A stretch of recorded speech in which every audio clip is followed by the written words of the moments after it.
आंदोलन चल रहा है और 7वां दिन अब तक मृतक के शव का पोस्टमार्टम नहीं हो पाया है। दीपक पुरी हमारे संवाददाता भरतपुर से इस खबर पर जुड़ गए हैं लाइव। दीपक, सबसे पहले तो बताइए किस तरह की हलचल, किस तरह के हालात और क्या अब तक लग रहा है कि आज बात बन पाएगी? समझाइश का दौर तो हम कई दिनों से देख रहे हैं।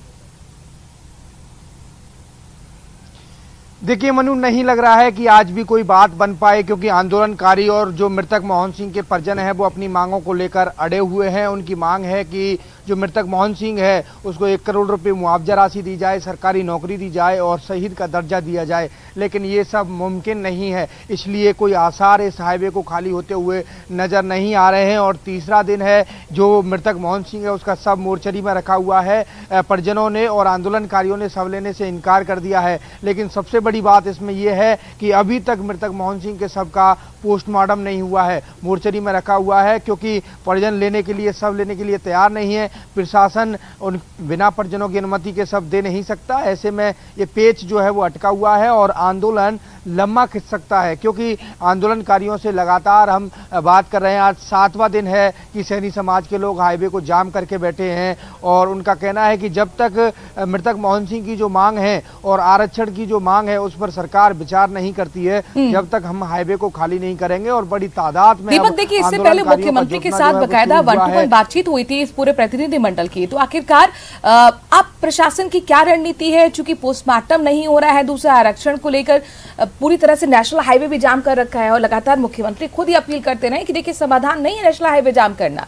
और कुल मिलाकर जो सबसे बड़ी मांग थी इनकी कि हमारे नेतृत्व कर रहे तमाम नेताओं को छोड़ा जाए, पदाधिकारी को छोड़ा जाए, उनकी तो रिहाई हो चुकी है।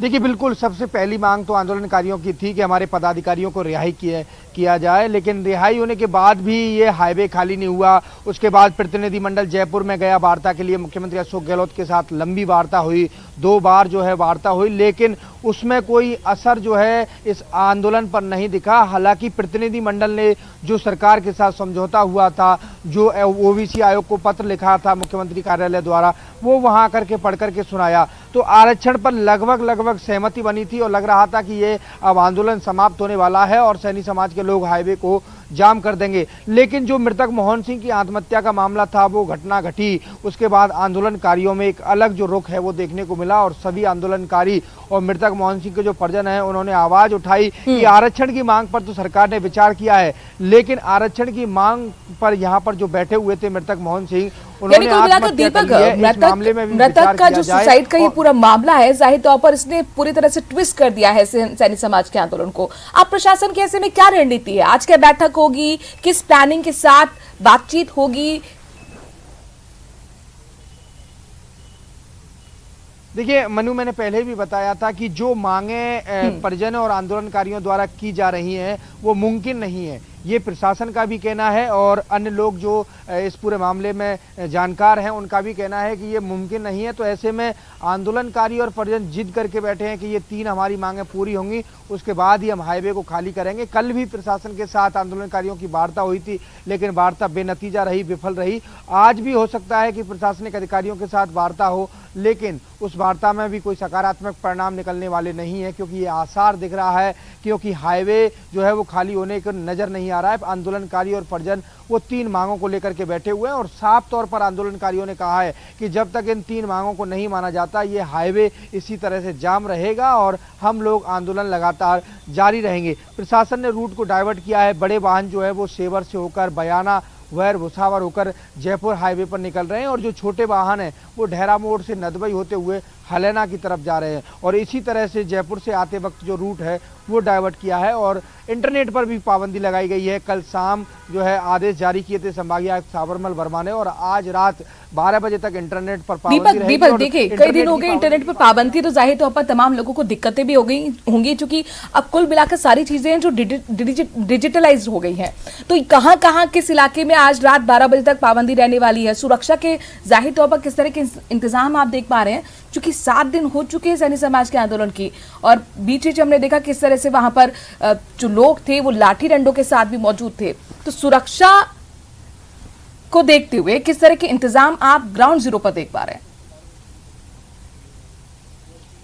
देखिए, मैंने सुरक्षा के इंतजामों की बात की जाए तो आंदोलन स्थल के दोनों तरफ करीब 500-700 मीटर की दूरी पर बैरिकेड लगा करके पुलिस बल तैनात है और बड़ी संख्या में वहां पर पुलिस फोर्स तैनात की गई है। लेकिन आंदोलनकारी जो है दिन में कई बार पुलिस के पास आते हैं और एक झड़प जो है वो देखने को मिलती है। कल भी इसी दौरान देखने को मिला था कि आंदोलनकारी नारेबाजी करते हुए पुलिस के पास आए, पुलिस भी पूरी अलर्ट मोड पर हो गई और फिर पुलिस ने कुछ दूरी तक उनको खदेड़ा, उसके बाद आंदोलनकारी वापस गए। आंदोलनकारी इसी तरह से कहते हैं कि पहले पुलिस की जो जयपुर की तरफ जो बैरिकेड लगा हुआ है, नजर बनाए रखिएगा। बहुत बहुत शुक्रिया तमाम जानकारी हम तक पहुंचाने के लिए। ग्राउंड जीरो से दीपक हमारे संवाददाता तमाम जानकारी दे रहे थे। उनका कहना है कि पूरी तरह से पुलिस अलर्ट मोड पर है और माना जा रहा है कि आज एक बार फिर प्रशासन की तरफ से समझाइश की कोशिश होगी। बहरहाल इस बड़ी खबर पर लगातार नजर बनी हुई है। रुख चूरू के सुजानगढ़ का करते हैं, जहां पर आप देखिए किस तरह से बदमाशों के हौसले बुलंद नजर आ रहे हैं। ज्वेलरी शॉप पर 3 से 4 बदमाशों ने दिन दहाड़े ताबड़तोड़ फायरिंग की, जिसमें एक कांस्टेबल भी गोली लगने से घायल हो गया। वहीं कांस्टेबल ने भी बदमाशों पर 5 राउंड फायरिंग की है, जिसके बाद मौके से फरार हुए एक बदमाश को लोगों ने दौड़ा कर पकड़ लिया और जमकर उसकी पिटाई की। वहीं भीड़ से एक पुलिसकर्मी ने बदमाश को बचाया और पूछताछ की। पकड़े गए बदमाश की पहचान सुजानगढ़ के रहने वाले तेजपाल सिंह के रूप में हुई है।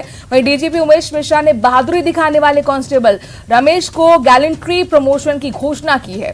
कांस्टेबल रमेश अकेले ही लुटेरों से भिड़ गए थे। आपको बता दें कि ज्वेलर्स पवन सोनी ने रोहित गोदारा गैंग पर रंगदारी का मुकदमा दर्ज करवाया था।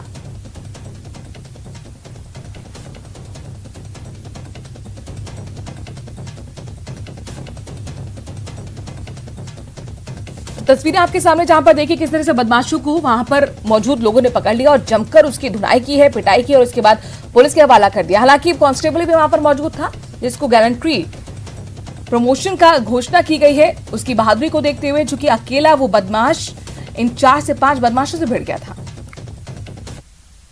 खबरों में आगे बढ़ते हैं। भिलवाड़ा के पूर्व कस्बे में बुधवार रात को सोशल मीडिया पर आपत्तिजनक पोस्ट डालने को लेकर 2 पक्षों में विवाद हो गया, जिससे कस्बे में तनावपूर्ण स्थिति बन गई। सूचना मिलते ही मौके पर पुलिस पहुंची, मोर्चा संभाला गया। यही नहीं, मौके पर पूर्व थाना के अलावा 4 थानों का जाब्ता भी बुलाया गया। फिलहाल मौके पर शांति है। वहीं पूरे कस्बे में सीसीटीवी कैमरे भी लगाए गए हैं। पुलिस की साइबर टीम ने फुटेज खंगाला है और भिलवाड़ा के एसपी ने लोगों से अपील भी की है कि वो अफवाहों पर ध्यान ना दें, आपसी सांप्रदायिक सौहार्द बनाए रखें।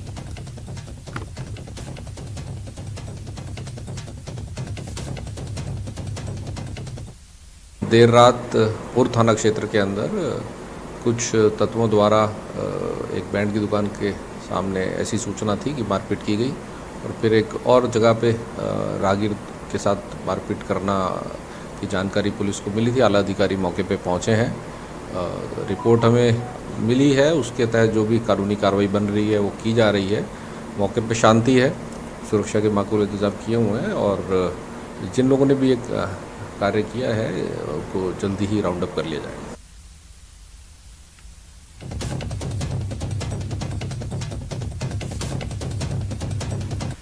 और अब आपको कोटा लिए चलते हैं, जहां पर एक और चाकूबाजी की वारदात से सनसनी फैल गई। गुमानपुरा इलाके में चाकू मारकर एक युवक को घायल कर दिया गया। घायल नरेश को एमबीएस हॉस्पिटल में भर्ती कराया गया है। नरेश शादी का रिश्ता तय करने के लिए एमपी से कोटा आया था। इस दौरान आधा दर्जन बदमाशों ने पैसे की मांग की और चाकू से उसे घायल कर दिया। फिलहाल पुलिस पूरे मामले की जांच पड़ताल कर रही है।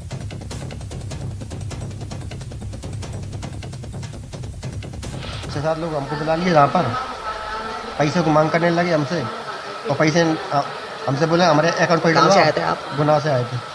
किसके पास आए थे? दीपक शर्मा था कोई। क्या लेने आए थे?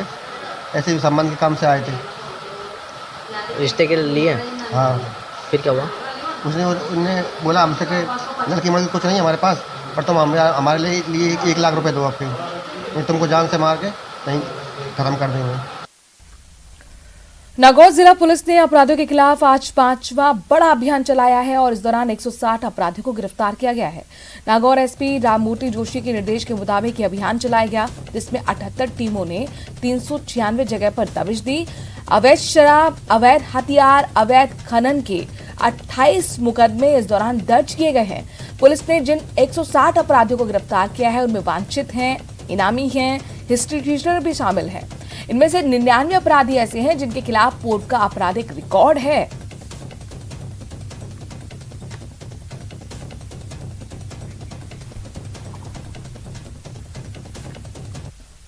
और अब बात सफाई कर्मचारियों की हड़ताल की करते हैं। देखिए, सफाई कर्मचारी की हड़ताल से प्रदेश भर में हालात बेहद खराब होने लगे हैं। राजधानी जयपुर के नगर निगमों में करीब 6000 वाल्मीकि समाज से जुड़े सफाई कर्मचारियों के कार बहिष्कार के दूसरे दिन सड़कों पर कचरा फैला दिया गया। इस दौरान प्रशासन भी लाचार दिखाई दिया। शहर में गैर वाल्मीकि समाज ने सफाई की कमान संभालने का दावा किया है। ये रिपोर्ट देखिए। सफाई कामगार एकता जिंदाबाद, वाल्मीकि सफाई कामगार एकता जिंदाबाद। जयपुर शहर सहित पूरे प्रदेश में सफाई कर्मचारी अनिश्चित हड़ताल पर हैं। हड़ताल के दूसरे दिन सफाई कर्मचारी वार्डों में सफाई के लिए नहीं पहुंचे। निगम मुख्यालयों से लेकर कार्यालयों पर धरना प्रदर्शन करते हुए दिखाई दिए। निगम में सफाई कर्मचारियों की हड़ताल से जगह जगह गंदगी के ढेर शहर में नजर आए। शहर को साफ रखने का जिम्मा संभालने वाले वाल्मीकि समाज का कहना है कि सफाई कार्य में केवल उनके समाज को प्राथमिकता दी जानी चाहिए। सफाई कर्मचारी की भर्ती में वाल्मीकि समाज को प्राथमिकता नहीं देना, प्राथमिकता देना और 2018 से पहले जिन लोगों ने सफाई का कार्य किया, बीट पर कार्य किया, मस्टोल पर कार्य किया, उनको नियुक्ति में प्राथमिकता देना और 30,000 जो सफाई कर्मचारी की घोषणा माननीय जननायक मुख्यमंत्री अशोक जी गहलोत साहब ने की है, परंतु 13,164 सफाई कर्मचारियों की विज्ञप्ति जारी की है। 30,000 संपूर्ण राजस्थान में पुनः 30,000 सफाई कर्मचारियों की विज्ञप्ति जारी करवाना और जो विज्ञप्ति जारी की है उस विज्ञप्ति में सफाई कर्मचारियों को प्राथमिकता देना। 2018 से पूर्व जिन लोगों ने सफाई का कार्य किया है उन लोगों को प्राथमिकता देना का उल्लेख जब तक नहीं किया जाता है और संशोधित विज्ञप्ति जारी नहीं की जाती है तब तक। और बात बद्रीनाथ धाम की। दरअसल बद्रीनाथ धाम के कपाट आज